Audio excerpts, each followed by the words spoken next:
Shalom, selamat malam semua. Kita ketemu lagi di seri YBC pada malam hari ini. Kita akan sama-sama belajar lagi pada malam hari ini dengan tema Rooted in Love, yang artinya ini ya, apa eh, berakar dalam cinta kalau kalau di ini ya kalau kalau nggak salah bahasa Indonesianya. Malam ini saya karena YBC gitu ya, eh, keluarga muda, eh, couple. Jadi saya membawakan dengan istri jadinya malam ini. Kita akan langsung mulai. Sebelumnya kita mau berdoa dulu. Mari kita bersatu dalam doa. Tuhan, Allah Bapa dalam kerajaan surga, terima kasih Tuhan. Malam yang indah Tuhan, kalau kami keluarga-keluarga muda Tuhan, Eklesia, boleh berkumpul bersama Tuhan dalam suatu acara Tuhan, YBC Tuhan, dengan tema Rooted in Love Tuhan, kami mau belajar Tuhan. Kami mau lebih dalam lagi Tuhan untuk belajar tentang firman-Mu Tuhan, terutama khususnya tentang keluarga Tuhan, keluarga yang Tuhan kehendaki, keluarga yang boleh berakar Tuhan di dalam Tuhan, keluarga yang penuh dengan kasih Tuhan. Terima kasih Tuhan. Kami memuji menyembah-Mu Tuhan. Sebentar Tuhan, Tuhan kiranya pujian penyembahan kami boleh menyenangkan hati Tuhan, dan Tuhan urapi Tuhan, hamba-Mu Tuhan yang pada malam hari ini akan membawakan firman-Mu Tuhan, Pastor Yehuda, Tuhan urapi dengan urapan yang baru Tuhan, agar Tuhan yang berbicara Tuhan dan kami Tuhan yang hadir pada malam hari ini Tuhan yang datang dengan masalah pernikahan Tuhan boleh dipulihkan, boleh terjadi perubahan Tuhan, kami boleh mempelajari Tuhan, dan kami boleh menjadi pasangan Tuhan yang berkenan di hadapan Tuhan. Terima kasih Tuhan Yesus, di dalam nama Tuhan Yesus kami berdoa dan mengucap syukur. Terima kasih. Shalom. Jadi kita mulai dengan pujian penyembahan. Saya serahkan ke eh, yang membawakan pujian. Terima kasih. Kita mulai dengan pujian.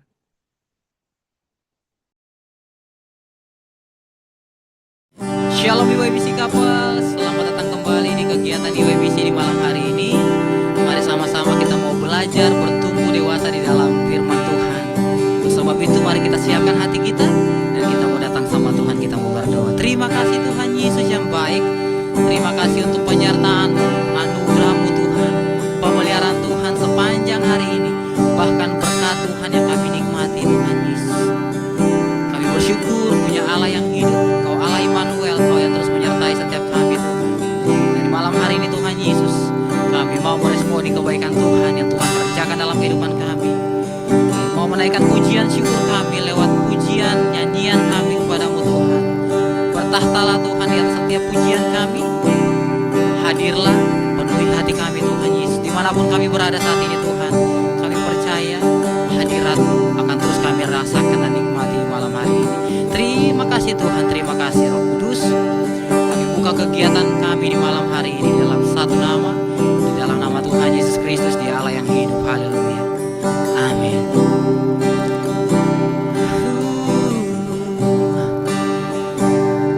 Kami perlu Kau Tuhan, kami perlu Kau Yesus.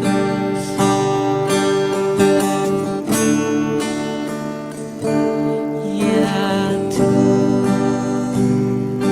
tiapnya ku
Setiap jam ya Tuhan,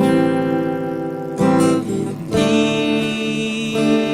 Kau ku perlukan, ku datang juru selamat,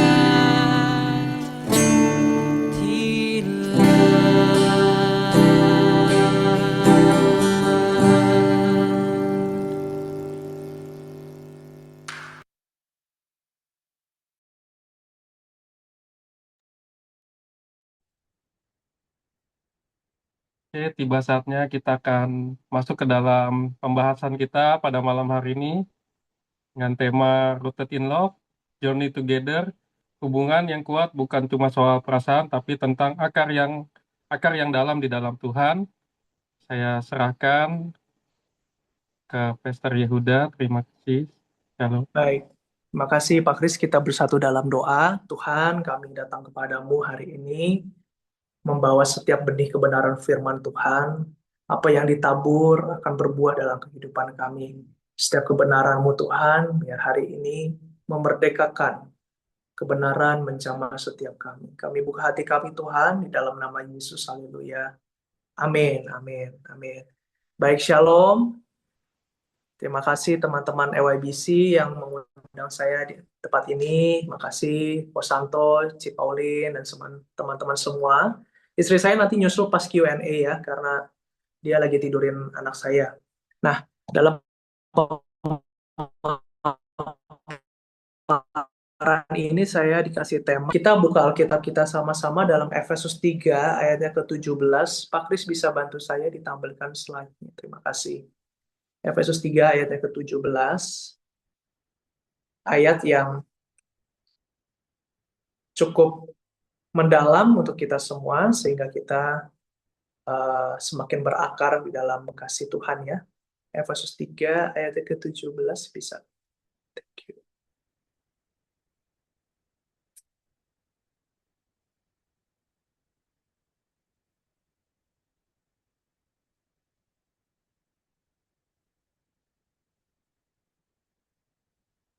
Nggak apa-apa, sambil dibantu saya bacakan ya. Efesus 3 ayat ke-17, sehingga oleh imanmu Kristus diam di dalam hatimu, dan kamu berakar serta berdasar di dalam kasih. Menarik sekali ayat ini berkata bahwa iman kita di dalam Kristus itu diam di dalam hati kita. Dan bukan hanya diam di dalam hati kita, dia berakar serta berdasar di dalam kasih. Jadi ternyata iman kita, terima kasih Pak Kris Bulipa, ternyata iman kita ini bukan hanya di dalam Kristus saja, tetapi kita perlu berakar, artinya mendalam, ya, dan berdasar, artinya sebuah fondasi itu didasarkan, ya, dilandaskan di dalam kasih. Nah, ini yang membuat pernikahan kita menjadi pernikahan yang kuat bertumbuh ke atasnya, ya, karena akarnya bukan hanya di dalam Kristus saja, tetapi ada kasih yang membuat kita berakar, bertumbuh, dan berbuah. Next slide. Saya mencari sebuah survei menunjukkan bahwa sekitar 70% pasangan menikah itu mengatakan mereka cukup bahagia, ya, tapi tidak semua merasa sangat bahagia. Bahkan sekitar 60% pasangan mengalami penurunan romantis setelah tahun pertama. Tapi pasangan yang melewati 5 tahun pertama punya peluang lebih dari 70% untuk bertahan jangka panjang. Jadi memang ternyata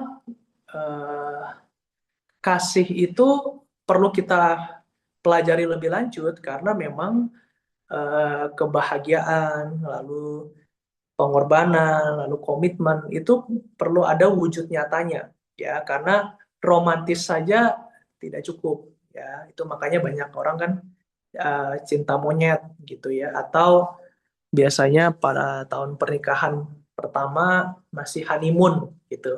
Tapi setelah melewati itu dan segala hal tentu ada lebih daripada kasih. Itu sebabnya kita belajar sama-sama supaya akar kasih itu bertumbuh ya.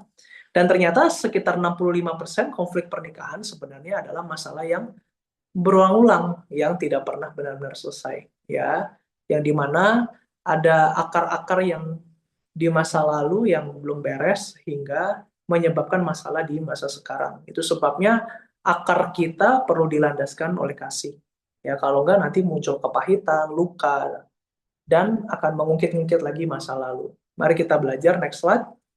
Nah, kalau kita melihat kasih sebagai fondasi pernikahan, tentunya kita baca Kolose 2 ayat 6-7, firman Tuhan katakan seperti ini. Kamu telah menerima Kristus Yesus Tuhan kita, karena itu hendaklah hidupmu tetap di dalam Dia. Hendaklah kamu berakar di dalam Dia dan dibangun di atas Dia.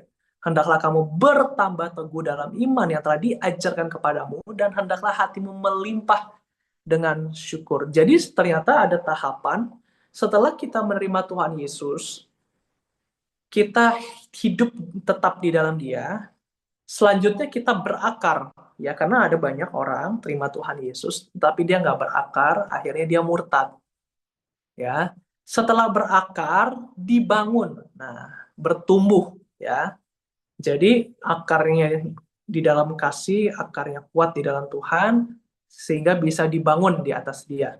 Ya, hendaklah kamu bertambah teguh. Nah, ya, di dalam ini ada sebuah hal yang menarik, karena ketika kita berakar, kita dibangun, ternyata kita bertambah teguh dalam iman, ya, sehingga badai masalah apapun membuat kita semakin kuat, ya, dan kita bertambah teguh dalam Dia.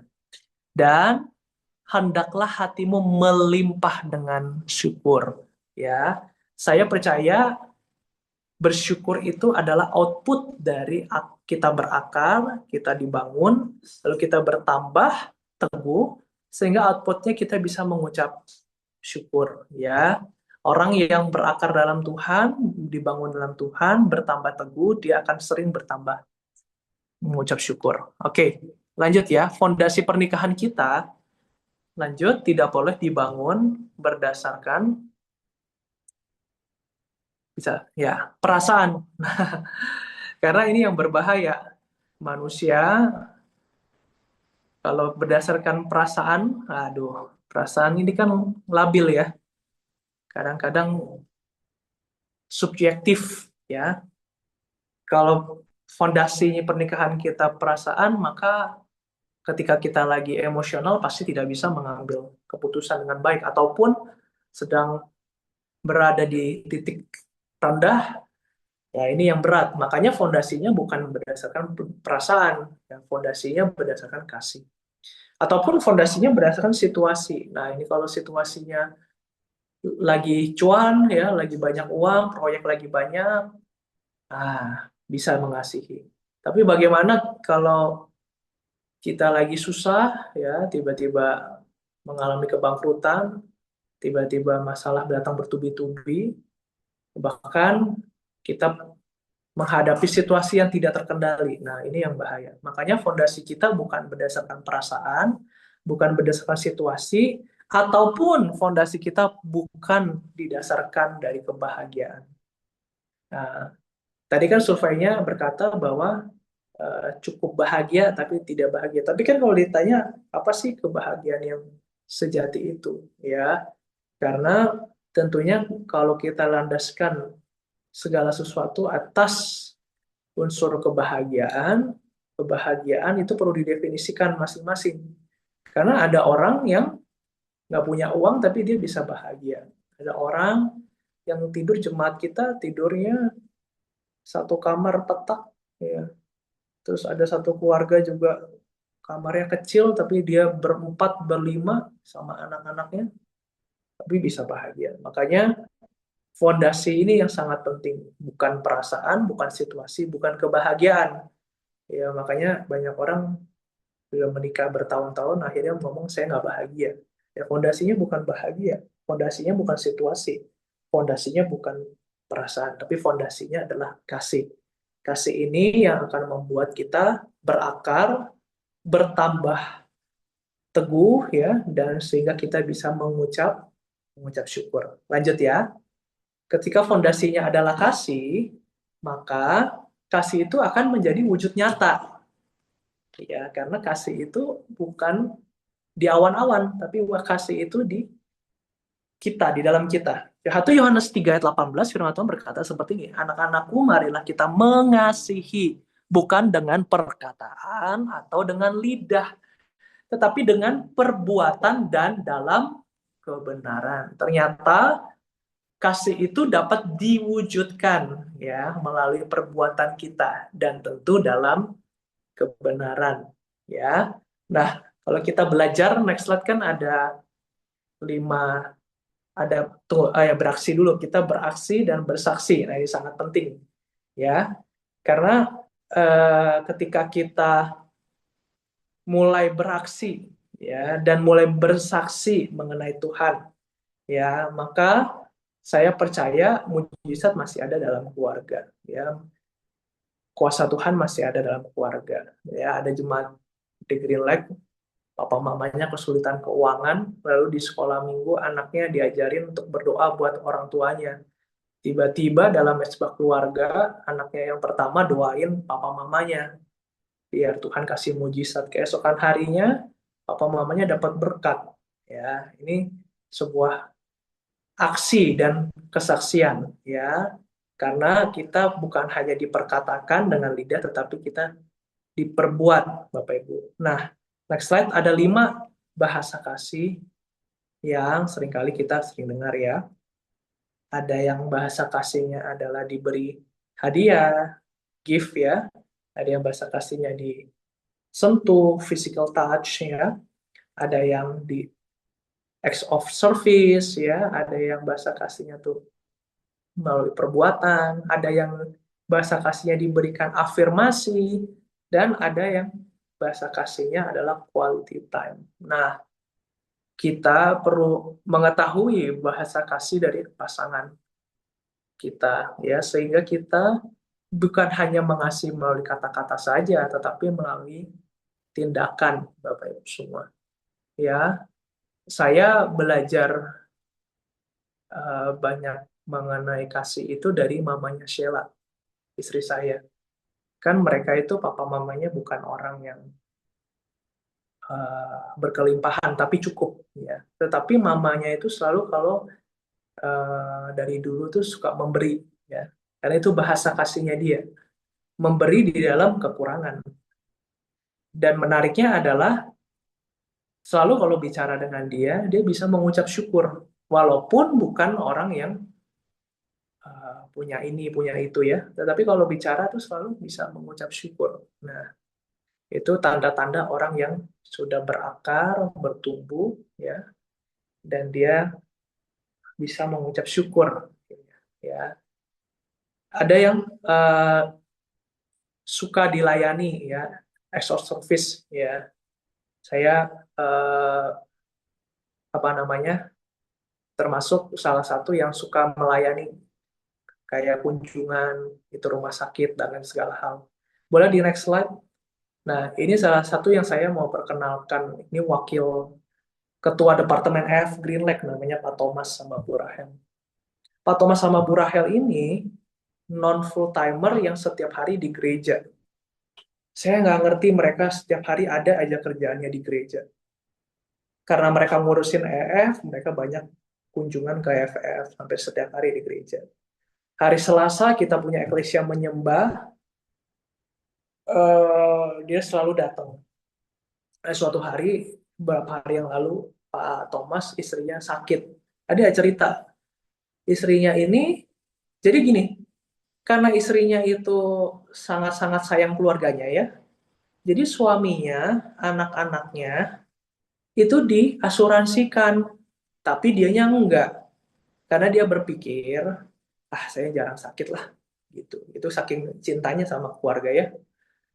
Nah, tiba-tiba sakit perut lah dia.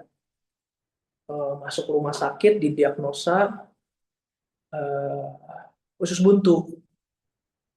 Terus, kalau nggak salah waktu itu ada KKR di Green Lake. Bisa-bisanya dia pelayanan dulu di KKR itu. Jadi dia masuk rumah sakit, didiagnosa usus buntu, dia pulang dari rumah sakit, dia bilang saya mau pelayanan dulu. Itu cerita suaminya ya. Itu saking saking luar biasanya ya. Ada orang sakit, yang lain pada izin, dia malah pelayanan dulu. Baru masuk rumah sakit. Itu. Nah, karena BPJS, akhirnya dirujuklah ke rumah sakit yang kurang bagus. Gitu. Terus dia sedih kan. Saya bilang, Bu, Ibu tuh luar biasa. Ibu berkorban, ya namanya sakit kan kita nggak bisa atur. Tapi saya tuh hal yang saya tahu, Allah turut bekerja dalam segala sesuatu untuk mendatangkan kebaikan, gitu. Saya bilang, ya iya Pastor, saya mestinya ambil asuransi aja Pastor, terus gini-gini ya. Aduh, terus saya bilang sama Bu Rahel, eh, kita doa deh sama Tuhan. Tuhan mau ngomong apa sama Bu Rahel dalam kejadian ini. Nah, singkat cerita, pokoknya intinya karena kedua orang ini suami istri pelayanan dan segala hal. Nah, terus kan dia udah dioperasi ya, dan sembuh ya di rumah sakit Cipondo.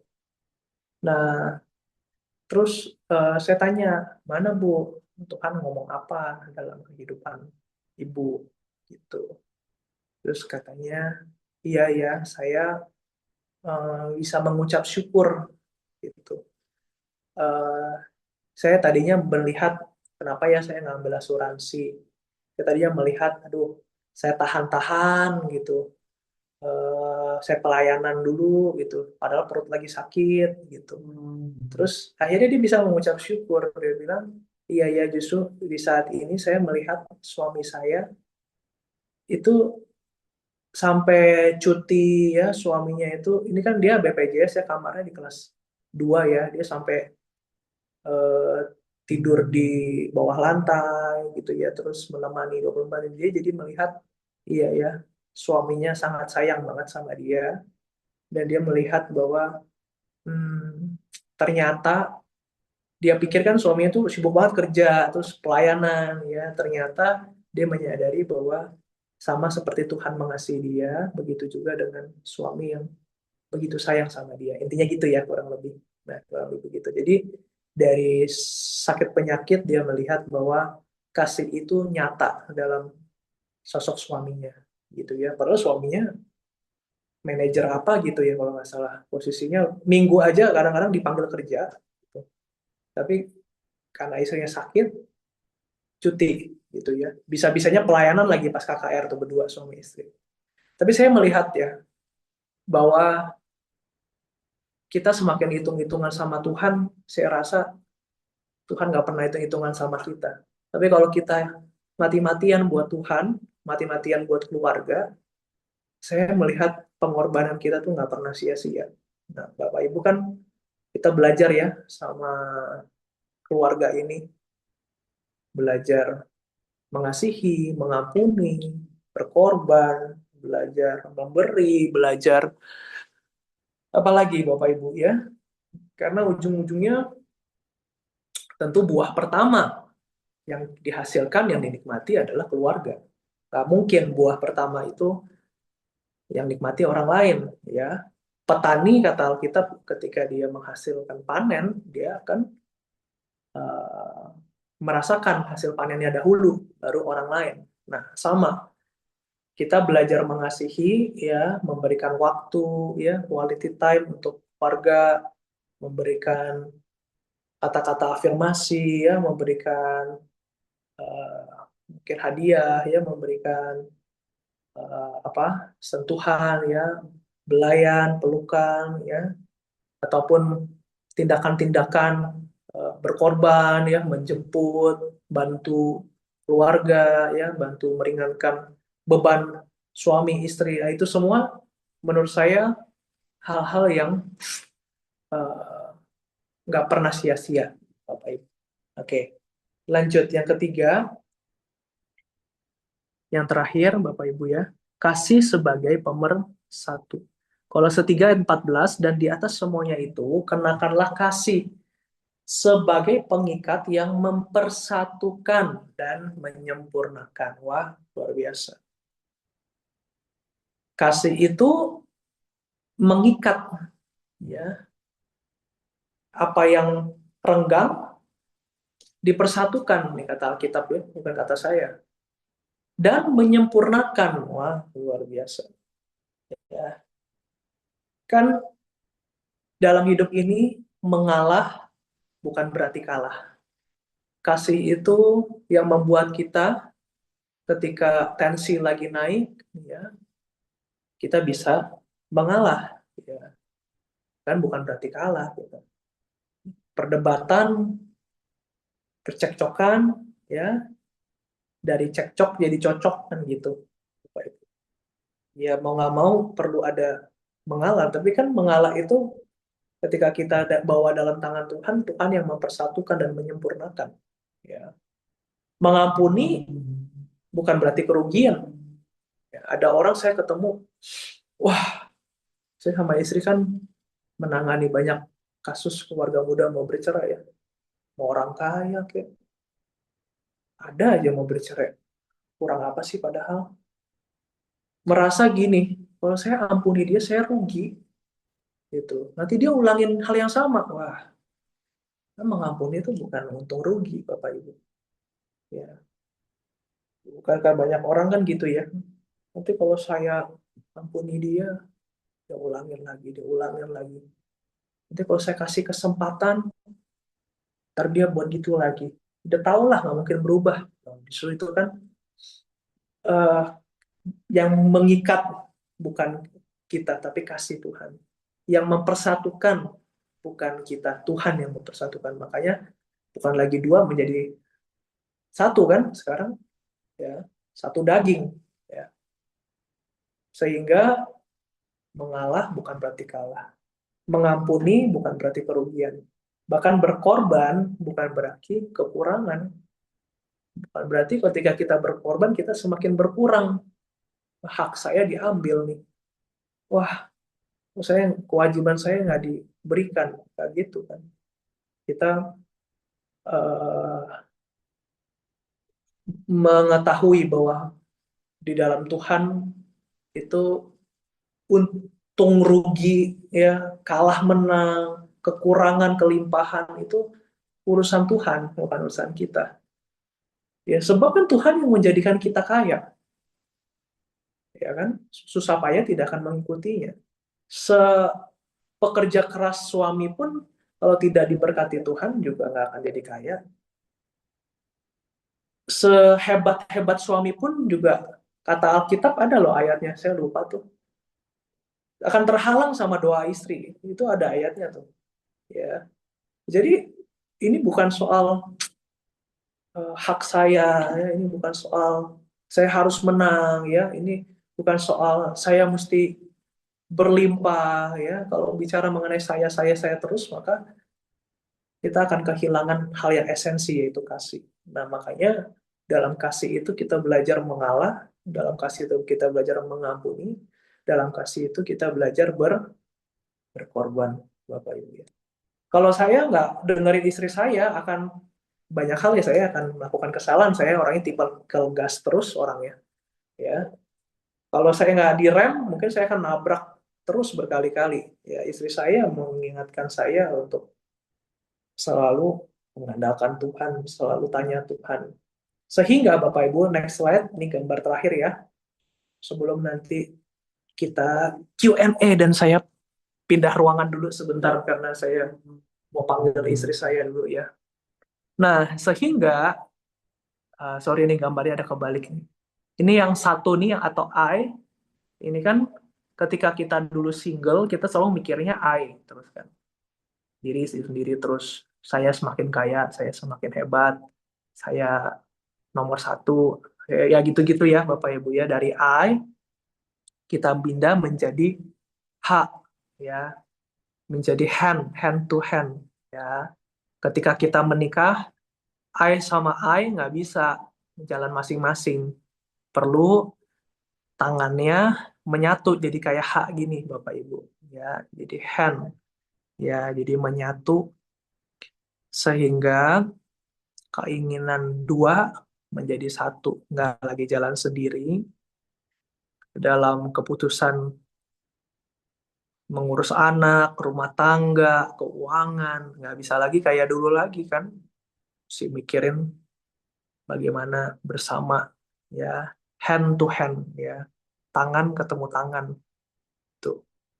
Dan ternyata kalau sudah tangan ketemu tangan, kita bisa jadi M atau mature M.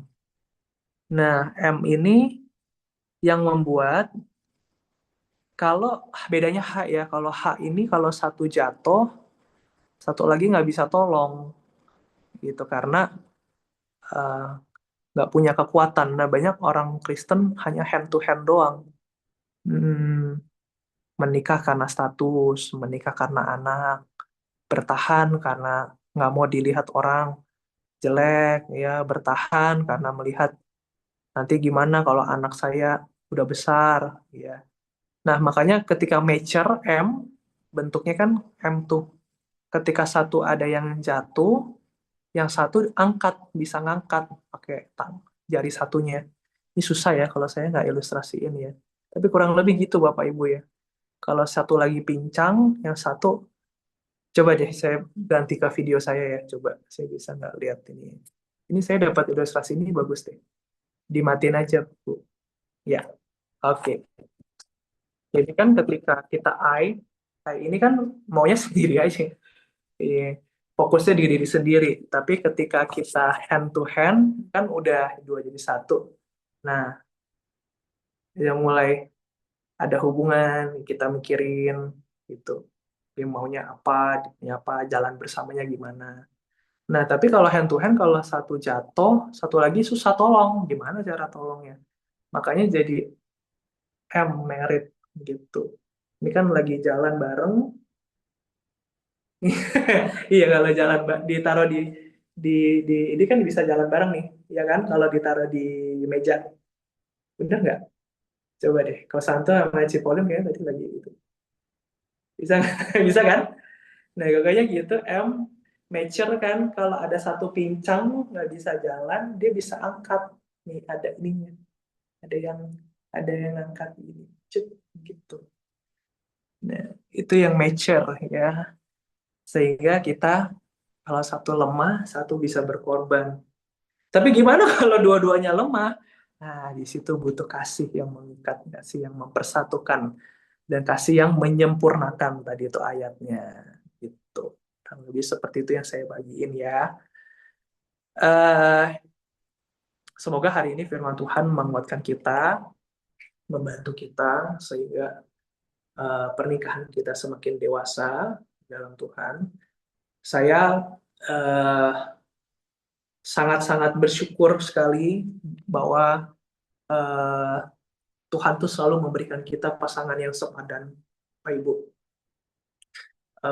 Nggak mungkin persis sama-sama kita, bahkan seringkali berlawanan cara pikirnya. Tapi justru itu yang memperlengkapi kita. Ya, Eh, kalau saya nggak punya penolong yang sepadan, saya mungkin tidak akan bisa memimpin gereja sampai hari ini. Ya, kalau saya tidak punya istri yang lembut, mungkin banyak orang akan tersakiti karena saya orangnya kan suka ngebut orangnya. Dan kata-kata saya kadang-kadang mungkin kurang bisa diterima semua orang. Ya, justru Tuhan berikan penolong istri saya sehingga pernikahan kami semakin kuat ya. Dan ini direkam nggak ya? Ini nggak direkam kan ya? Ya, saya kesaksian sedikit mengenai Rekam, ya. Pastor. Oh, ini direkam. Iya, Heeh. iya.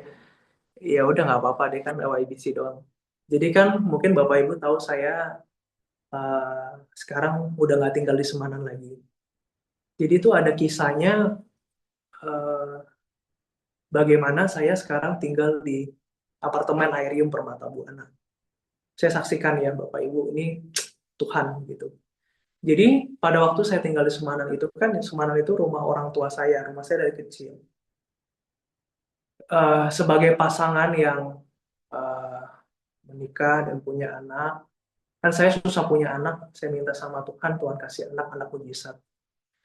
Terus gereja mengalami pertumbuhan luar biasa. Terus kami doa sama Tuhan, Tuhan anak pertama anak saya pada waktu mau sekolah, eh, kami tuh keliling keliling banyak sekolah ya. Terus saya bilang sama istri saya kepingin anak saya tuh sekolah di international school, bukan untuk bangga-banggaan, bukan, tapi karena action saya sama istri beda ya, anak-anak yang dari kecil tuh udah dididik pakai bahasa Inggris tuh actionnya udah bagus. Nah, saya bilang saya nggak mau, saya nyesel gitu, karena mau berubah gimana, waktu udah nggak bisa berulang. Saya nggak mungkin jadi accent saya British atau ke saya American, nggak mungkin. Lidah saya udah lidah Indo lah gitu. Tapi saya mau anak saya supaya saya bisa go internasional, saya bilang gitu. Lalu doalah kita kan, kita survei ke sekolah-sekolah internasional, mahal lah sekolah-sekolah internasional. Aduh, sampai ke SPH pun kaget-kaget kan. Aduh, mahal banget. Gimana mana mana bisa dengan kondisi saya dan istri dan segala. Nah, long story short, nyampelah ke Springfield di Permata Buana. Mintalah saya keringanan sebagai hamba Tuhan, pendeta. Menariknya, semua sekolah-sekolah internasional termasuk SPH dan Hope menolak subsidi ataupun pengurangan biaya untuk pendeta. I don't know why. Hanya Springfield yang memberikan diskon kepada kami. Saya bilang sama istri, ini jalan Tuhan. Kan kita udah doa, udah survei, udah tanya, ya. Bahkan waktu itu diskonnya bisa sampai 40%. Cuma karena istri saya tuh nggak enak orangnya, akhirnya dikasih 35% diskon. Itu satu. Lalu berlanjutlah ketika tinggal di Semanan, itu keluar Semanan kalau pagi-pagi itu bisa setengah jam, 1 jam sendiri. Saya doa sama Tuhan, Tuhan, kasihan dong anak saya, masa anak saya tahun ajaran pertama dikenal sebagai orang yang selalu telat setiap hari. Malu juga saya kan. Pokoknya Shefa itu guru-guru semua udah pada kenal orang yang setiap hari telat. Bukan salah saya, mau bangun jam berapa, lebih pagi tetap macet, tetap telat. Nggak pernah nggak telat. Aduh, ya emang enak sih sebenarnya nggak usah sekolah jauh-jauh ya. Tapi kan udah daftar dan udah doa. Doalah kami sama Tuhan, Tuhan, pingin punya rumah sendiri. Ya, tuh kita juga nggak punya rumah sendiri. Nah, ceritanya waktu itu istri saya survei lah, dia orang data, survei kemana-mana perumahan ya dan lain segala hal. Nah, eh, sampailah ke apartemen ini ya. Jadi dia waktu itu ini, terus dia minta biasa marketing, apa namanya, biaya dan lain segala hal ya. Terus yang lain juga sama kan, kayak gitu juga, survei, kumpulin data dan segala hal. Nah, long story short, waktu itu kita minta tanda, ada tanda di mana saya waktu itu ambil langkah iman gitu. Saya merasa firm di Aerium ini, saya DP 20 juta waktu itu. Dengan iman, saya bilang sama Sheila, kalau kita nggak melangkah, Tuhan nggak akan berkatin kita. DP lah 20 juta untuk lantai 1. Udah DP 20 juta, keesokan harinya ditelepon lah sama marketing bahwa lantai 1 itu mau dijadikan gabung dengan kamar sebelah, mau dijadikan 3 bedroom. Jadi dari 2 bedroom mau dijadikan 3 bedroom yang gede digabung sama kamar sebelah. Wah, marketingnya minta maaf sama kita karena kita kan udah DP. Saya juga bilang, udahlah kalau bukan dari Tuhan, DP-nya tarik aja gitu. Saya bilang sama istri saya. Ya, coba dulu marketingnya minta ketemu karena tembus ke atasannya, direktur marketingnya. Nah, ketemulah saya dengan direktur marketingnya. Ternyata direktur marketingnya tahu kami pendeta, terus direktur marketingnya minta maaf, terus dia tawarin kita di lantai puluhan. Itu saya nggak mau karena kalau terjadi kenapa-napa di puluhan turunnya susah. Gitu. Ya udahlah, saya bilang kalau bukan dari Tuhan, balikin aja DP-nya gitu. Eh, keesokan harinya lagi si direktur marketingnya hubungin kami.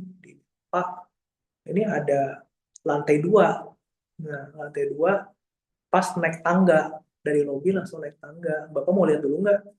Kita lihat, wah luar biasa. Naik tangga langsung kamar, terus sampingnya itu library bisa buat khotbah, terus samping kiri kanannya nggak ada penghuni, cuma lift, udah kayak private gitu.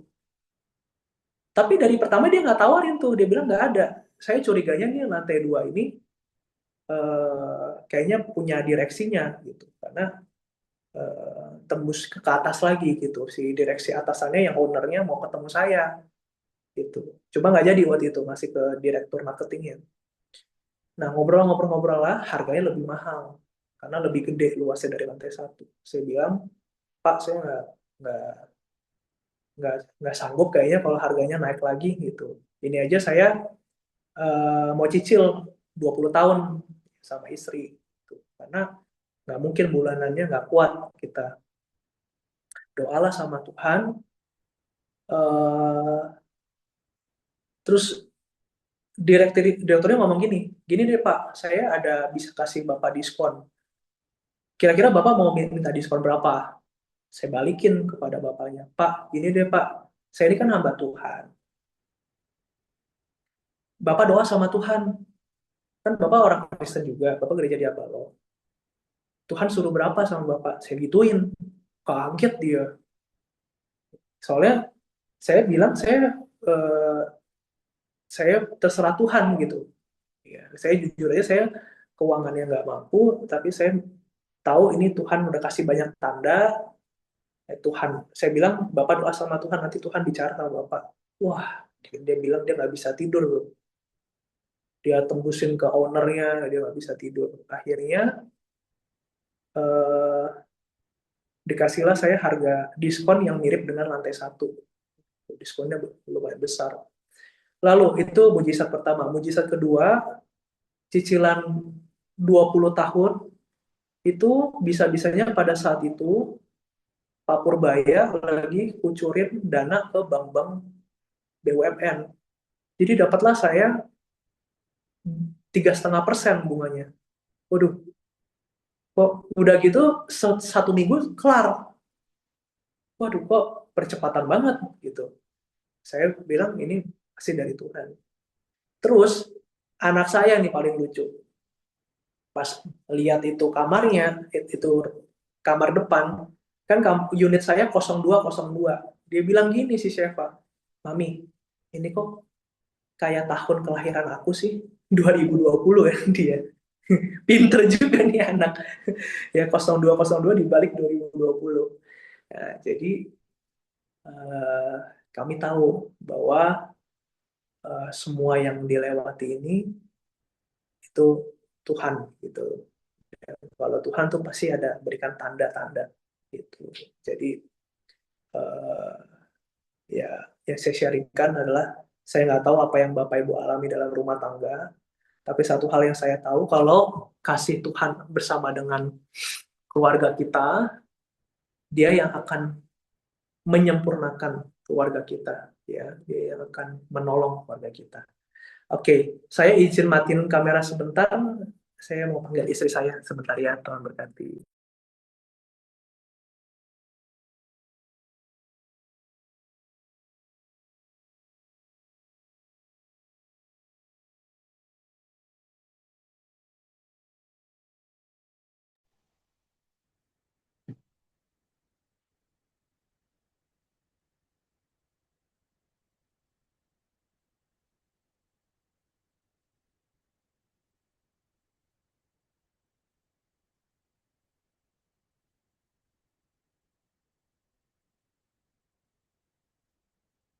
Hmm. Pester. Sembari nunggu pester, kita siapin untuk yang mau bertanya. Silakan siapkan pertanyaannya masing-masing. Buat teman-teman juga yang kalau bisa open cam, silakan open cam. Jadi biar lebih seru interaksinya, ditanya jawab. Ayo, jangan malu-malu, mumpung gratis bertanya. Sebentar ya, Bapak Ibu ya. Boleh nanti dikumpulkan pertanyaannya. Thank you.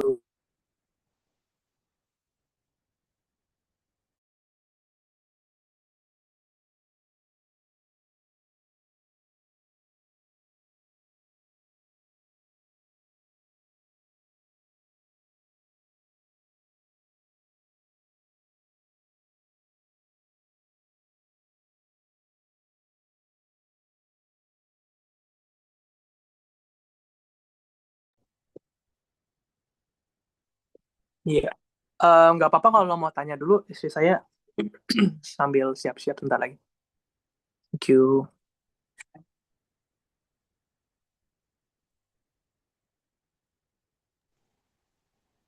Silakan yang mau bertanya.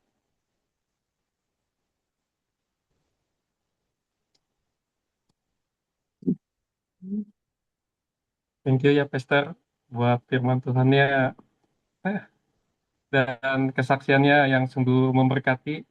Sekarang kita masuk ke tanya jawab ya. Silakan.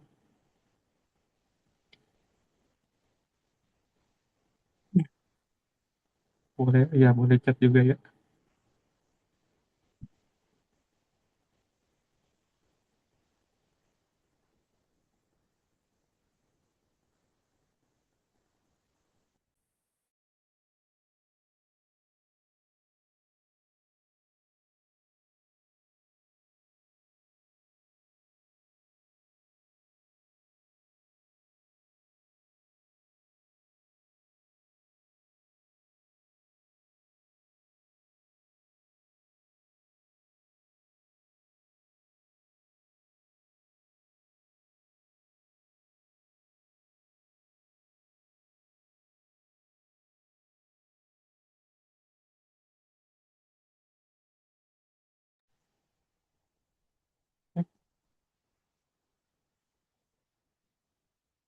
Shalom, shalom. Saya boleh ya, pertanyaan pembuka deh, Yang lain pada malu-malu. sambil nyusun ini pertanyaan. Pesta, saya mau nanya, ini kan idealnya kan pasangan tadi kan pondasinya kan kasih ya, saling mengasihi gitu, Pesta. Nah, kalau misalnya ini kan kalau pernikahan itu kan dua individu nih. Nah, kebanyakan ya kalau kita kadang kan yang nggak apa mungkin ini ya nggak bertumbuh bersama, misalnya ada yang salah satu pasangan ini eh, mengerti gitu ya, kita mengasihi gitu, mengasihi pasangan, tapi pasangan kita tuh kita ngelihatnya kok kayaknya nggak ini gitu loh, kayak nggak, kurang mengasihi kita gitu, atau eh, nggak yang seperti kita harapkan gitu ya. Jadi kayaknya kayak kasih bertepuk sebelah tangan gitu, Pesta. Misalnya Lagu seperti itu Dewa. misalnya. Gitu lagu Dewa. Nah, terus kadang kan biasa kalau udah begitu tuh lama-lama kan kita kayak awalnya mengasihi mengasihi, lama-lama kesel sendiri gitu, jadi tiba-tiba jadi mulai tuh jadi dingin gitu loh, biasa kadang seperti itu kan. Nah itu kira-kira ada tips juga, Pester, yang bisa yang bikin idealnya tuh saling mengasihi gitu di dalam rumah tangga gitu, jadi kita nggak ngerasa kayaknya kita tuh eh, bertepuk sebelah tangan aja mengasihi gitu, Pester. Biar kasihnya berbalas ya gitu ya Pak ya. Thank you, Pester. Baik, ini ada istri saya dulu. Hai, baru join. Halo, Pak Kris, Bu Lipa, Kosanto, Salam Bu. halo, dan yang lain-lainnya. Tadi ada pertanyaan cinta bertepuk sebelah tangan. Iya, berarti kalau tepuknya nggak kena gitu ya, sebelah tangan. Iya, memang sih kita ini kan menikah itu kan dengan latar belakang berbeda ya. Saya aja sama istri sama-sama anak pendeta, tapi latarnya juga beda. Papa mama saya gembala, istri saya papa mamanya bukan dari penggembalaan. Itu aja ada perbedaan, walaupun sama-sama anak pendeta. Tentu bagasi yang dibawa itu bagasi masa lalu, ya, bagasi cara parenting orang tua, ataupun cara mengasihi itu kan berbeda-beda, ya. Dan namanya dua menjadi satu, dari dua kepala menjadi satu kepala itu kan membutuhkan proses. Makanya kasih itu yang menjadi landasan gitu loh.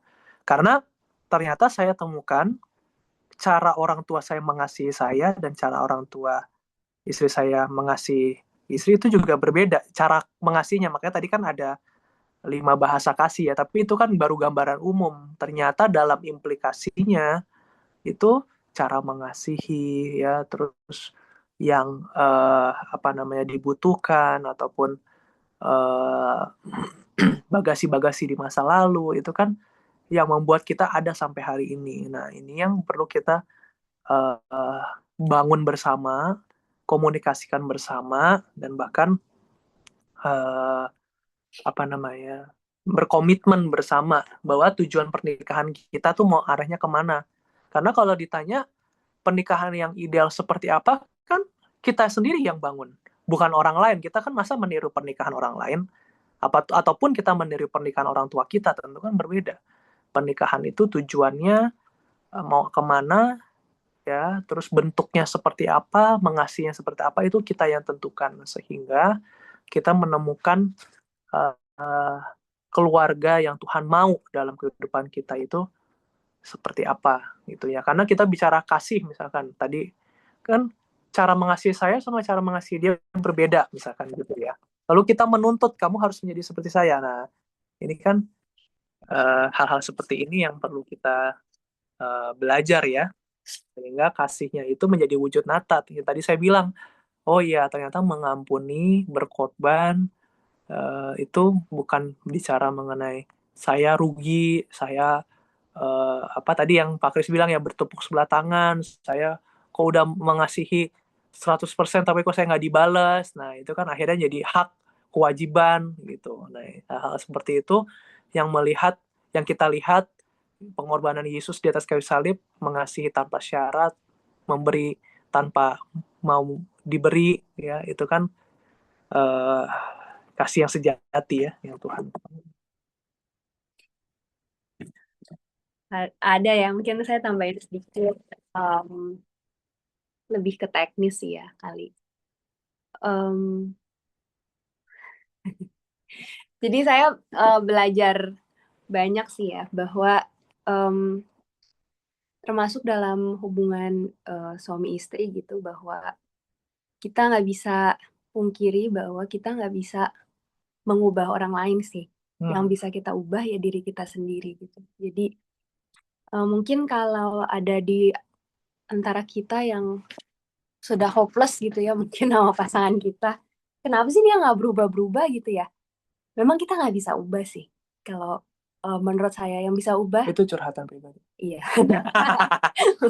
Makanya enggak bercanda. Jadi memang yang bisa mengubah seseorang ya cuma Tuhan sih menurut saya. Jadi yang bisa berubah apa? Yang bisa berubah, yang bisa kita ubah gitu ya. Kalau tadi saya bilang kita bisa ubah diri kita sendiri, ya mungkin ekspektasi kita bisa kita turunin, mungkin ya bisa. Ya pokoknya kita memang pada dasarnya nggak bisa mengubah orang lain, tapi ya tadi hal-hal kayak perlu dikomunikasikan, iya, love language perlu dicari, iya. Tapi kalau sampai pada akhirnya memang dia nggak bisa berubah, ya memang bukan tanggung jawab kita dan memang kita nggak bisa mengubah. Jadi mungkin kita bisa lapornya sama Tuhan aja, gitu ya. Jadi kira-kira mungkin itu. Atau dengarkan Tadi aku nggak terlalu dengarkan teduh episode berapa? Itu juga bisa. Dengarkan teduh juga bisa. Episode berapa tuh? Pelan berubah. Suruh dengerin. Iya. Tapi semoga menjawab ya. Tadi aku maksudnya pertanyaannya kurang dari awal sampai akhir. Ya, pasti menjawab. Oke, thank you. Thank you, Pastor. Ayo yang lain coba silakan yang bertanya. Kayaknya Vicky selanjutnya Cici mau bertanya. Waduh, Aduh, jangan Oke. pertanyaan fisika ya, nggak bisa. Oke. Tadi ya Pastor Sheila, Pastor Yehuda kan ada mengatakan bahwa eh Pastor Yehuda itu orangnya ngegas banget. Terus nih dapet seorang istri tuh yang bisa membuat tuh agak slow down, lebih tenang. Nah, karena kita juga memang sangat gimana ya, kita kenal Pastor Yehuda dari kecil ya. Kita tahu juga nih, Pastor Yehuda itu ya seperti yang dikatakan gitu, yang disaksikan. Nah, kita penasaran banget dari dulu. Cici sama Kosanto penasaran nih, apa sih yang dilakukan sama Pastor Sheila sehingga jujur li ya, kita Jujur li, melihat aduh. banyak banget perubahan di Pastor Yehuda. Wow, Gitu loh. That's bisa kita amazing. hadiah apa nih? Bener loh. Bener, kita melihat banyak perubahan. Banyak perubahan di Pastor Yehuda. Jadi kita penasaran nih yang di balik Pastor Yehudanya nih. Kalau boleh Waduh, share gitu loh sebagai seorang istri. Gitu. iya, apa ya? apa ya? Pertanyaannya lumayan sulit dijawab nih, Ci. Em, Ya banyak menangis lah. banyak menangis di bawah kaki Tuhan. Aduh, apa ya? Mikir dulu ya, Ci ya. Saya belum bisa merumuskan apa yang aku lakukan ya. Bukan Oh, rumus yang pasti fisika sih, kan, Pastor? iya, lebih susah ternyata. Ayo Pastor diceritakan tips and Waduh. tricksnya, berbagi. Ya. Ini untuk yang bertanya-tanya kenapa berat badan bisa turun, mungkin tahu jawabannya ya. Bercanda. Bukan padel loh, Bukan padahal. padel ya. Apa ya? Aku sih kayaknya kalau yang spesifik banget mungkin nggak tahu ya, nggak belum bisa jawab sih, belum bisa jawab. Tapi aku begini apa adanya aja. Maksudnya aku memang begini. Jadi maksudnya mengenal dia, datang kepada dia juga bukan dengan dibuat-buat gitu ya. Misalnya maksudnya oh pura-pura gimana gitu ya. Enggak, memang aku begini aja. Cuma memang aku dalam, coba kamu koreksi ya. Aku dalam segala hal sih. Maksudnya aku memang pertama fokusnya Tuhan, kedua mengandalkan Tuhan. Jadi apa-apa ya lapornya sama Tuhan, apa-apa ingetin dia firman Tuhan. Iya, itu gitu. benar. Walaupun itu kadang-kadang sampai berbusa juga kayaknya. Tapi ya udah, memang itu ya yang diulang-ulang aja terus. Jadi memang sih pasti bukan dengan kekuatan aku atau dengan hikmat aku, dengan kebisaan aku itu enggak. Tapi memang aku, karena mungkin pada dasarnya aku memang selalu membawanya kembali kepada Tuhan dan membawa kembali kepada mengandalkan Tuhan. Kayaknya sih gitu ya.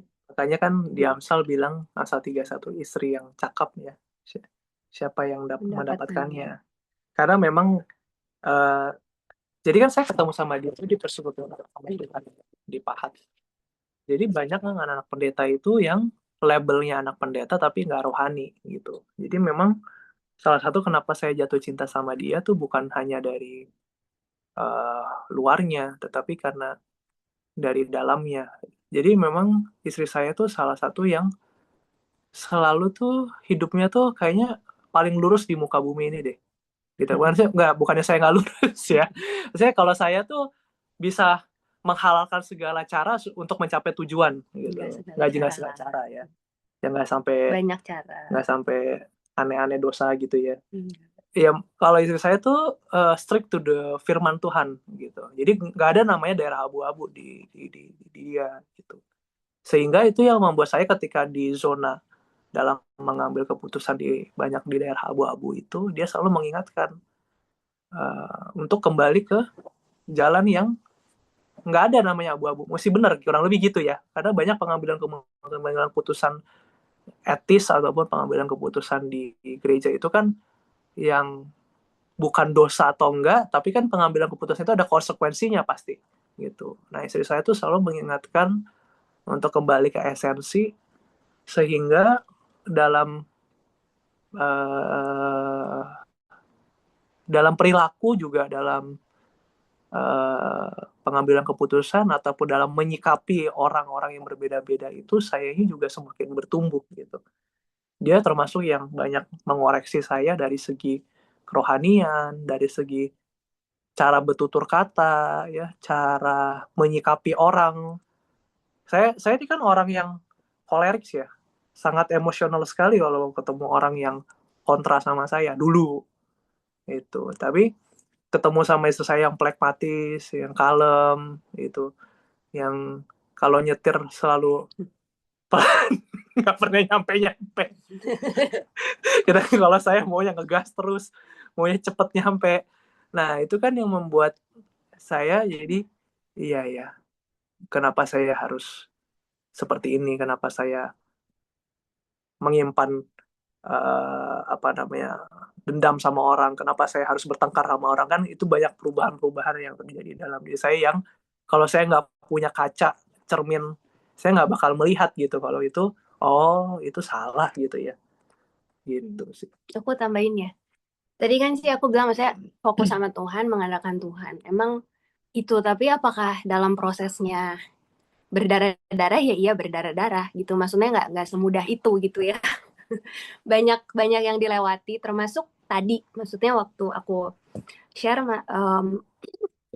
ada saatnya tuh ya memang harus belajar bahwa kalau pasangan kita nggak bisa berubah, ya memang bukan tugas kita juga untuk mengubah dia, dan kita memang mungkin nggak akan pernah bisa mengubah dia.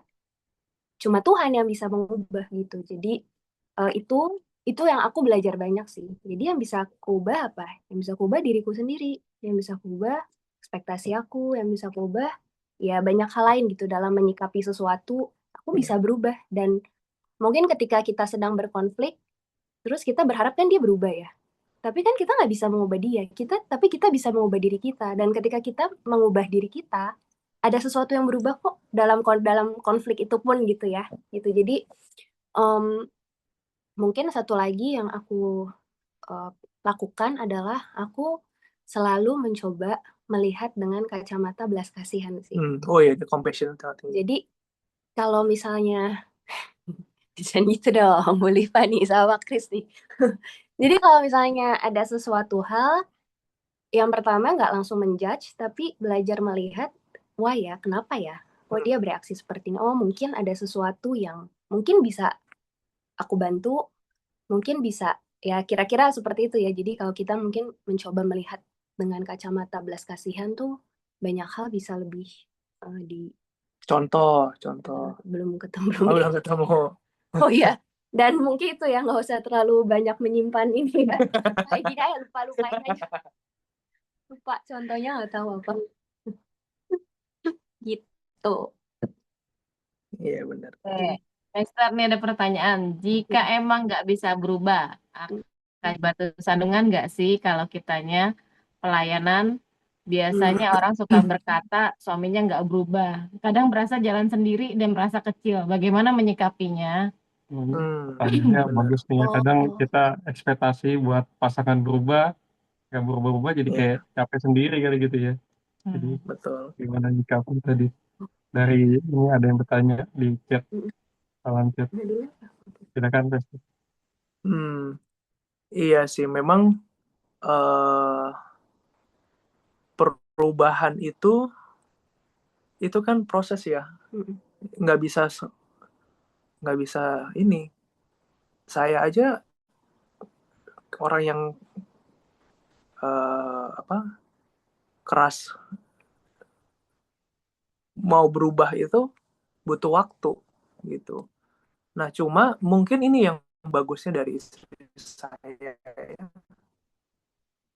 Itu selain belas tinggi, dia itu jarang cerita kelemahan saya ke orang-orang. Jadi dia itu paling menjaga mahkota suaminya tuh. Itu hebatnya dia. Kan ada ya orang-orang yang dia suka cerita tuh kejelekan suaminya, kejelekan keluarganya, dia cerita kemana-mana. Kan jadinya orang tahu ya. Maksudnya kan dapur rumah tangga kita itu ya pasti nggak semuanya bersih, dapurnya nggak semuanya sempurna kan. Nah, tapi melewati proses itu yang saya salut dari istri saya, dia selain mencari Tuhan, dia sabar, terus dia juga membentuk saya. Dia nggak pernah cerita ke orang mengenai kejelekan rumah tangga kita. Dan itu yang membuat saya sadar bahwa betapa berharganya, dan perubahan yang saya alami itu adalah ketika saya menyadari sikap istri saya dan saya melihat Tuhan di dalam istri saya, itu yang membuat saya berubah, berubah, sehingga menuju pernikahan kita menjadi serupa dengan Kristus, gitu kan. Gitu. Itu yang saya alami sih. Tapi ini apa? Pas udah cerita begini nanti kesannya kamu kenapa gitu kayak serem banget. Enggak kok, kamu juga nggak jelek-jelek banget gitu. Nggak ada apa-apa yang Ya kan emang enggak. selalu baik kan, udah ketahuan kan. Habis ini minta iPhone ya. Enggak, canda. Canda. Ya. Oh ya tadi mungkin iya supaya nggak rancu ya.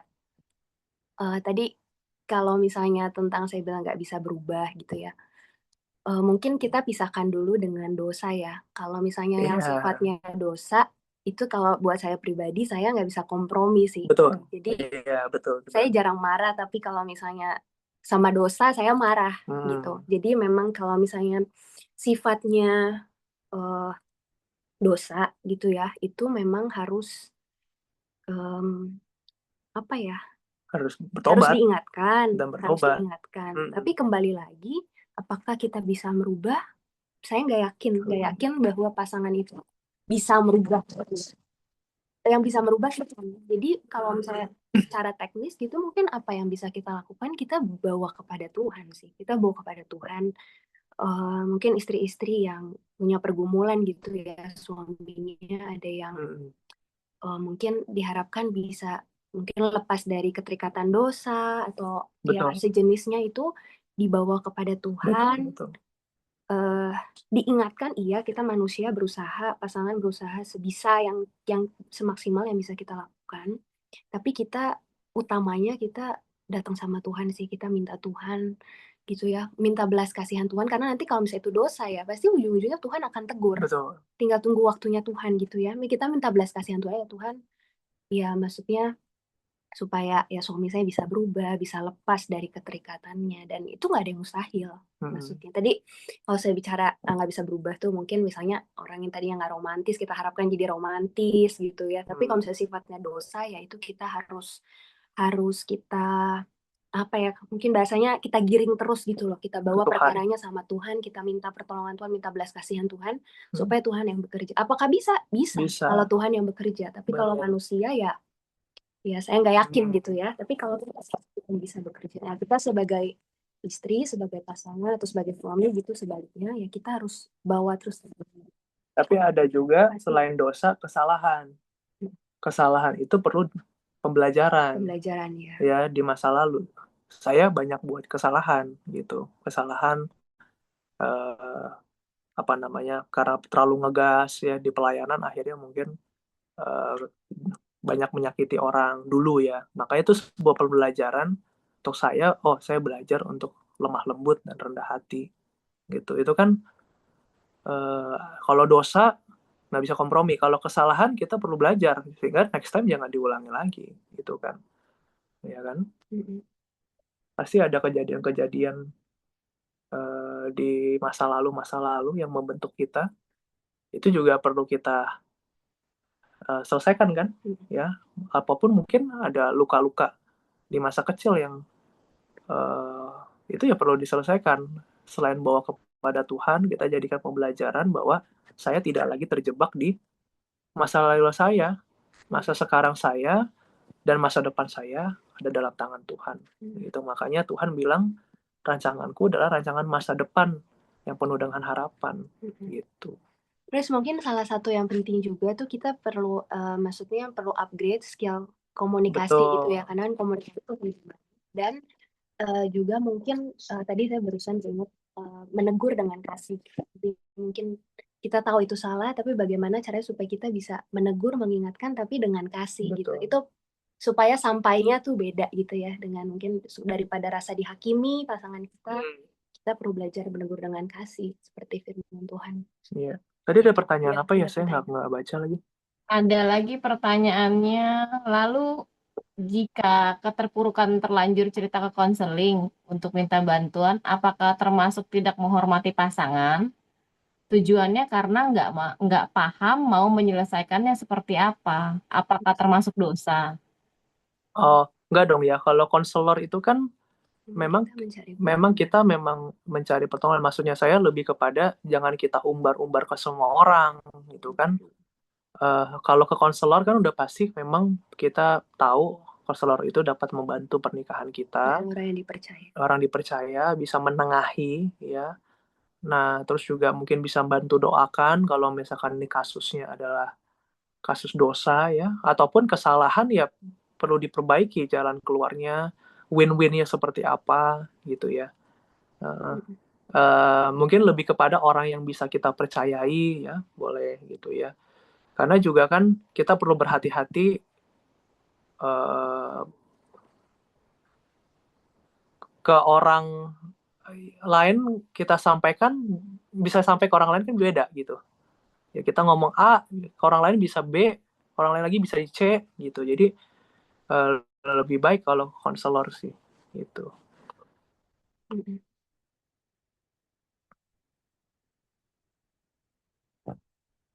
Tadi pertanyaannya gitu kan ya kurang lebih ya.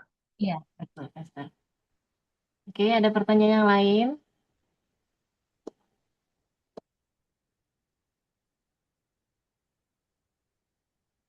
Satu lagi tadi sampai berapa sih?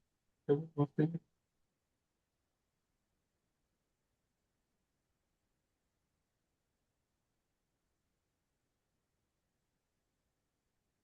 Oh mungkin ini kali kadang-kadang kita itu kan kalau lagi uh, emosional ataupun lagi energinya low, uh, mungkin kita butuh emang orang yang uh, kita percayai supaya kita bisa membuang sampah ataupun curhat ataupun menambah energi kita. Tapi orang-orang itu memang trusted gitu. Ya kalau uh, apa namanya bapak rohani kita, bapak ibu rohani kita ataupun konselor yang memang dia bisa dipercayai gitu ya.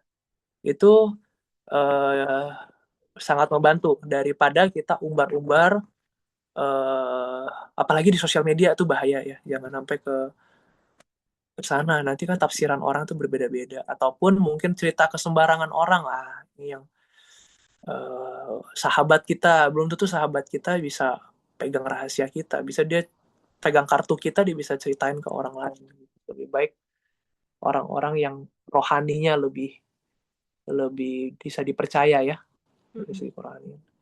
Tadi ada lagi mau pertanyaan ya Pak yang angkat tangan.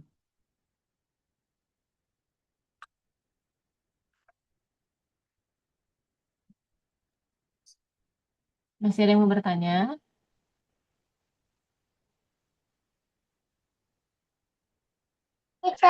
Shalom, Pastor. Halo. Saya mau tanya, lebih ini sih, lebih tanya ke masukan.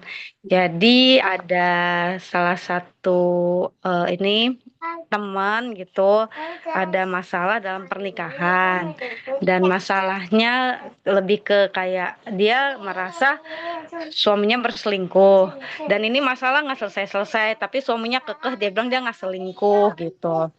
Dan ini kayaknya istrinya apa pokoknya maunya pokoknya kekeh suaminya selingkuh gitu, sedangkan suaminya juga kekeh saya nggak selingkuh gitu.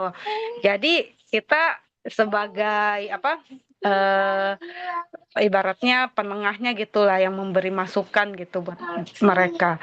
Kira-kira mesti gimana ya? Karena udah berusaha kita bilangin gitu kan. Coba aja istrinya doain suaminya gitu. Dari suaminya juga udah kita coba bilangin jangan mungkin lebih perhatian ke istrinya gitu. Udah coba kita bilang-bilang gitu. Cuman kayaknya nggak selesai-selesai juga, dan istrinya ini kayaknya masih mungkin kayak kepahitan juga, dan kayaknya juga menuntut suaminya buat ngaku gitu. Menurut Tester nih mesti gimana ya ngomong ke mereka gitu. Terima kasih. Mungkin Iya. perlu dipanggil satu-satu dulu kali ya, dari pihak suami kayak gimana, dari istri kayak gimana. Karena kan perkara kita nggak tahu. Cuma kan masing-masing itu punya kebenarannya sendiri kan. Dan Sehingga kita punya cerita lengkap gitu, nggak bisa dari pihak istrinya ini. Dan bukti-buktinya yang menunjukkan perselingkuhan itu apa. Dari pihak suami yang dia menyatakan tidak selingkuh itu apa.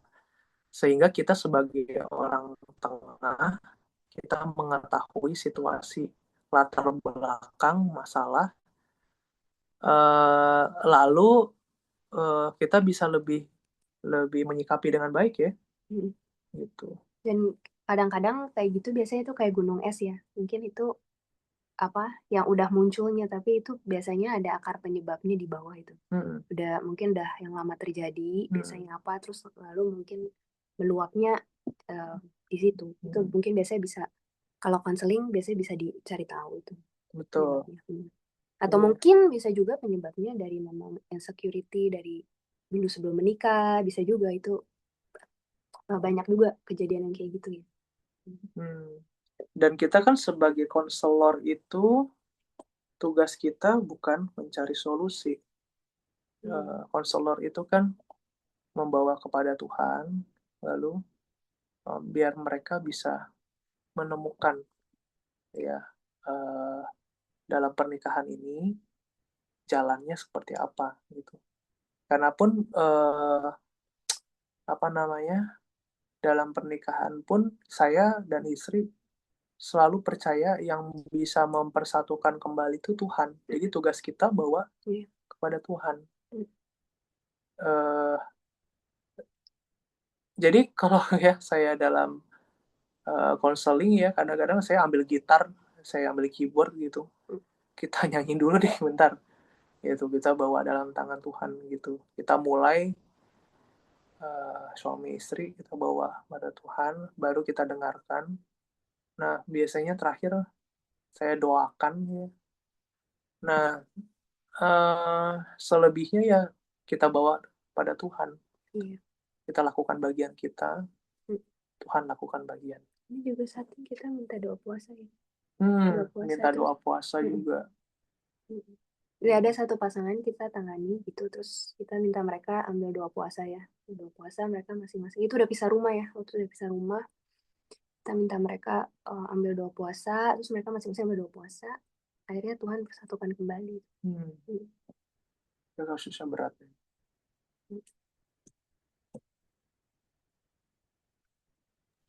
Thank you, Pastor. Baik, teman-teman. Ini Chris dan Liva tiba-tiba rumahnya mati lampu. Oke, jadi saya handle dulu ya. Baik, Pastor Yehuda, Pastor Sheila, thank you banget loh for this day tonight ya. Ini luar biasa. Luar biasa. Luar biasa terbongkar. Sangat memberkati dan kita sangat bersyukur. Kita bersyukur banget, Pastor, untuk terbuka ya. Jadi memang dalam pernikahan itu kan kita nggak bisa banyak, sama-sama kita harus belajar pengalaman yang lain supaya kita juga pas ngalamin juga udah tahu nih, oh ternyata dulu juga pernah dialami oleh yang lain gitu. Jadi sudah ada pembelajarannya. Thank you banget, Pastor. Oke, sekarang kita akan mengadakan persembahan. Pastor ada yang ucapin thank you tuh. Sama-sama, Rifka. Oke, kita akan jalankan persembahan yang sebentar akan di-share oleh DMI. Kita masuk dalam doa persembahan. Minta Saudara Aldi untuk memimpin dalam doa. Kami mengucap syukur Tuhan buat malam hari ini, kalau kami boleh sharing satu sama lain ya Tuhan, dan kami boleh baru saja mendengarkan sesi yang luar biasa dari Pastor Yehuda dan istri. Biar Tuhan Kau semakin memakai hamba-Mu ini ya Tuhan, biar pernikahan mereka bawa ke level yang lebih tinggi lagi Tuhan, dan boleh menjadi kesaksian dan berkat bagi pasangan-pasangan yang lain Tuhan. Tiba saatnya Tuhan Kau memberikan yang terbaik, Kami memberikan persembahan Tuhan untuk pelebaran pekerjaan-Mu di gereja kami ya Bapa. Biar Tuhan persembahan kami berkenan di hadapan Tuhan, persembahan kami boleh menjadi dupa yang harum di hadapan Tuhan ya Bapa. Dan kami serahkan semua ke dalam tangan Tuhan malam hari ini Tuhan. Terima kasih Bapa, dalam nama Tuhan Yesus kami sudah berucap syukur, haleluya, amin. Saya akan membacakan pengumuman untuk acara selanjutnya pada hari Rabu tanggal 13 Mei dengan pembicara Bapak Gembala kita Pendeta Hengkiso. Kemudian peserta kami minta untuk mengisi Google Form ya. Jadi saya akan share Google Form untuk diisi sebagai absensi karena kita akhir tahun ada sedikit reward untuk teman-teman yang hadir full. Terima kasih. Ada ya, Pes. Oke, sudah saya share di chat, bisa diklik. Dan selanjutnya, acara EYBC ini diadakan di setiap hari Rabu kedua dan keempat di setiap bulan. Kami mengharapkan setiap pasangan-pasangan kita akan belajar lebih banyak lagi tentang pernikahan. Baik, sebelumnya kita akan berfoto bersama sebelum doa berkat yang akan dibawakan oleh Pastor Yehuda. Kalau boleh semuanya boleh open cam ya. Kita open cam, kita akan foto bersama. Terima kasih, terima kasih. Oke, Liva udah nyala ya, udah bisa. Oke. Oke. Dibantu oleh Miguel ya, Miguel. Thank you. Masih mau foto di baru nyala bener sih. Atau konflik mati lampu. Oke, boleh standby.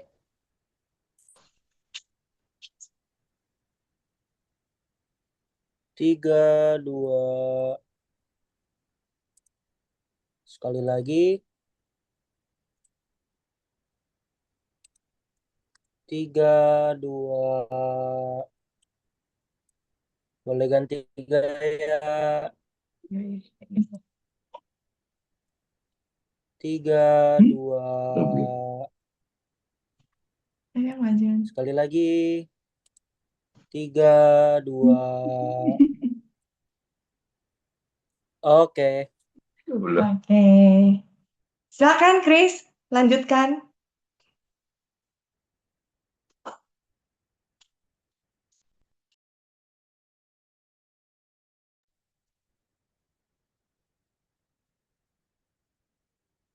Doa berkat ya, Chris. Oh ya, ya, Bentar, Esther. ya. Ya, terima kasih Kalau Santo, Cipaulin, terima kasih Pak Kris Buliva, terima kasih semua yang sudah join hari ini. Semoga Tuhan memberkati kita semua ya. Amin. Kita bersatu di dalam doa. Tuhan, kami mengucap syukur buat setiap kami hari ini yang hadir dalam EWBC. Kami dibekali, kami semakin kuat di dalam Tuhan. Biar kasih menjadi landasan di dalam pernikahan kami, dalam hidup kami. Dan biar kami semakin mengerti kasih yang menyempurnakan pernikahan kami. Hamba-Mu berdoa Tuhan setiap kami dikala punya masalah yang berbeda, punya situasi, kondisi yang sedang tidak baik-baik saja, hamba-Mu minta mujizat Tuhan, campur tangan Amin. Tuhan. Tolong ya Tuhan, setiap kami, dalam keterbatasan kami, Tuhan yang mengenal kami, Tuhan yang mengenal kekurangan kami, bahkan Tuhan yang paling mengerti situasi keluarga kami. Hamba-Mu minta kemurahan Tuhan, campur Amin. tangan Tuhan, mujizat Tuhan. Setiap kami hari ini yang membutuhkan jawaban, Tuhan berikan jawaban. Setiap kami yang membutuhkan pertolongan, Tuhan berikan pertolongan yang ajaib. Dan bahkan Amin. setiap kami yang butuh mujizat, Tuhan memberikan mujizat. Campur tangan Tuhan bersama dengan keluarga kami. Terima Amin. kasih Tuhan, kami bersyukur. Berkati Ko Santo dan Cipaulin lebih lagi Ya. dalam memimpin EYBC bersama dengan tim Tuhan. Amin. Berkat Tuhan turun, biar selalu menjadi berkat bagi pasangan-pasangan muda Amin. Tuhan. Kami bersyukur buat kasih setia Tuhan. Biar kami juga berdoa Tuhan, Biar kami pulang membawa berkat daripada Tuhan. Tuhan memberkati engkau. Tuhan menyertai engkau dengan wajahnya. Tuhan membuka tingkap langit, mencurahkan berkat bagimu. Kau menjadi kepala bukan ekor, tetap naik dan tidak turun. Diberkati keluar masukmu, diberkati pekerjaanmu, bisnis, karir, pendidikan, keluarga Tuhan buat berhasil.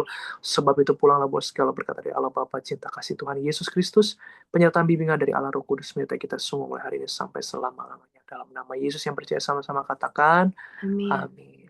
Tuhan berkati. Amin. Sir. Pastor Yehuda, Hanas.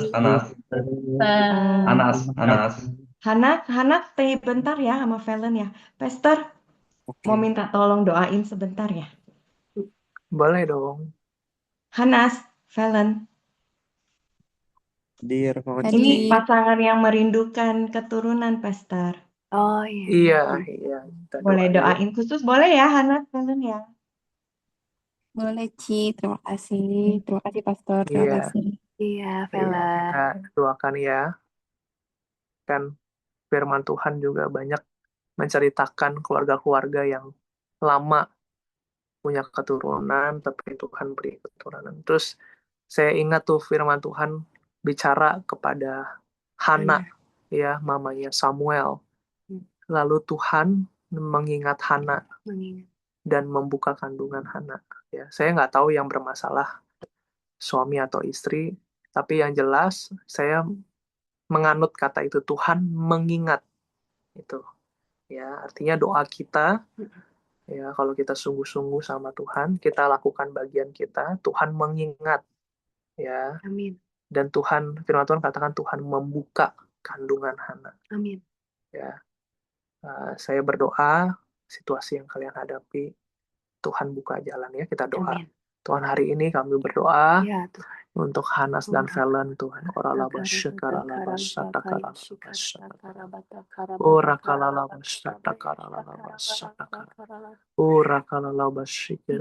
Kami berdoa Tuhan Yesus hari ini, biar Tuhan mengingat Tuhan Hanas dan Valen yang sungguh-sungguh sama Tuhan. Sebab firman Tuhan berkata 2-3 orang berkumpul dalam nama Tuhan, Tuhan hadir dan meminta apapun juga Tuhan akan memberikan. Hari ini kami minta keturunan Tuhan. Ya. Jikalau Tuhan hari ini ada hal-hal yang berat yang sedang mereka hadapi, sebagaimana Tuhan memberikan keturunan kepada Abraham dan Sarah, Tuhan memberikan keturunan kepada setiap orang-orang yang sulit punya keturunan. Ya. Kami minta anak perjanjian daripada Tuhan. Amin. Berkat anak turun, berkat perjanjian Allah Abraham, Ishak dan Yakub. Ya. Kami minta Tuhan, Amin. sebagaimana Tuhan akan berkata kepada Abraham, keturunanmu akan seperti pasir di pantai dan bahkan bintang-bintang di langit Tuhan. Kami minta keturunan janji Tuhan turun. Amin. Tuhan. Amin. Kami minta Tuhan campur tangan Tuhan. Bahkan kami minta Tuhan Yesus, biar Roh Kudus Kau bekerja dengan cara yang ajaib. Ya. Tuhan. Kalau Alkitab bisa berkata banyak keturunan terjadi pada tokoh-tokoh Alkitab, kami percaya juga kami klaim janji Tuhan. Ya.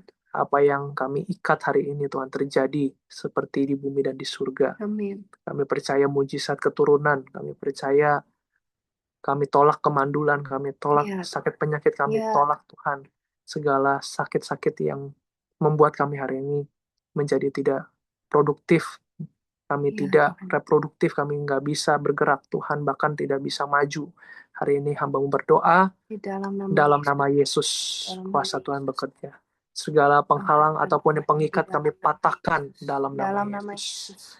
Darah Kristus yang berkuasa. Ya. Terima kasih Tuhan, kami bersyukur dalam nama Tuhan Yesus. Haleluya. Amin. Amin. Oke. Thank you, Pastor. Thank you, Pastor. Sama-sama. Thank you, Pastor. Thank you, Cici. Thank you, Pastor. Tuhan See you berkati. semuanya. Abel, mana Abel? Abel. Ini anggota paling kecil. Mana Abel? Anak Udah Abel. keluar. Oh, udah keluar Udah ya? tidur. Udah tidur. Belum loh tadi. Oh, belum. Tuh, ada sih. Tadi masih ada tuh, Tom. Tidur dia. Oh, pas dengar doa dia tidur. Tenang. Tunggu dioper. Oh. Dari open. Bentar. Oke. Ini kayaknya pada belum mau keluar, pada belum rela ya. Ya curhat kurang kayaknya Sesi curhat. dua. Udah selesai ya, Ci. Oh iya.